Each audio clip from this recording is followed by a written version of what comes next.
بسم اللہ الرحمن الرحیم۔ حدیث نبوی۔ نبی کریم صلی اللہ علیہ وسلم فرماتے ہیں، مجاہد وہ ہے جو اللہ کی اطاعت کے بارے میں اپنے نفس سے جہاد کرے، جبکہ مہاجر وہ ہے جو خطاؤں اور گناہوں سے کنارہ کش ہو جائے۔ اس حدیث پاک میں جہاد اور ہجرت کا ذکر ہے۔ جہاد اور ہجرت بہت بڑے اجر کے کام ہیں، عظیم کام ہیں،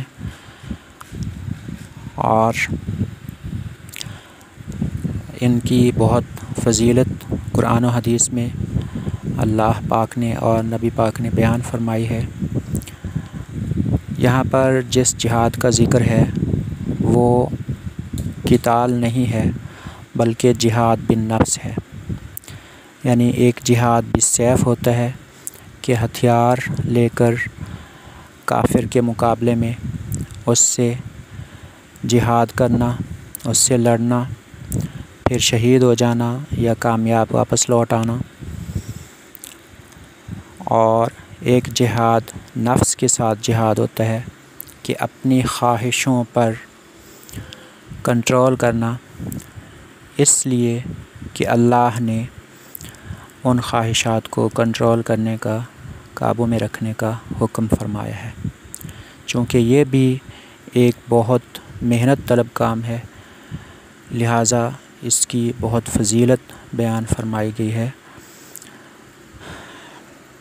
جو شخص اپنے نفس کی غلط خواہشات کو ترک کر دیتا ہے اور اپنے آپ کو قابو میں رکھتا ہے تاکہ اللہ کی اطاعت میں کوئی کوتاہی نہ ہو، تو اسے نبی پاک صلی اللہ علیہ وسلم نے مجاہد قرار دیا ہے۔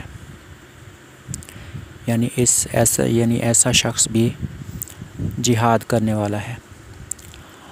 اور وہ شخص جو خطاؤں اور گناہوں سے بچتا ہے اس کو ہجرت کرنے والا فرمایا گیا ہے۔ ہجرت کرنے کا مطلب نقل مکانی ہوتا ہے۔ جو عام ہجرت جس سے ہم واقف ہیں وہ تو یہ ہے کہ اللہ کے دین کو اپنانے میں آسانی اور آزادی کے لیے اپنا گھر بار چھوڑ کر کسی اور جگہ پر چلے جانا، یہ اصل ہجرت ہے۔ اور ہجرت کی ہی ایک قسم خطاؤں اور گناہوں سے کنارہ کش ہو جانا ہے، اور اس کی بھی بہت فضیلت بیان کی گئی ہے۔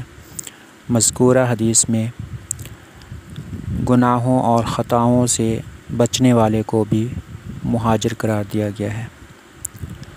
اللہ پاک ہمیں جہاد اور ہجرت کی توفیق عطا فرمائے۔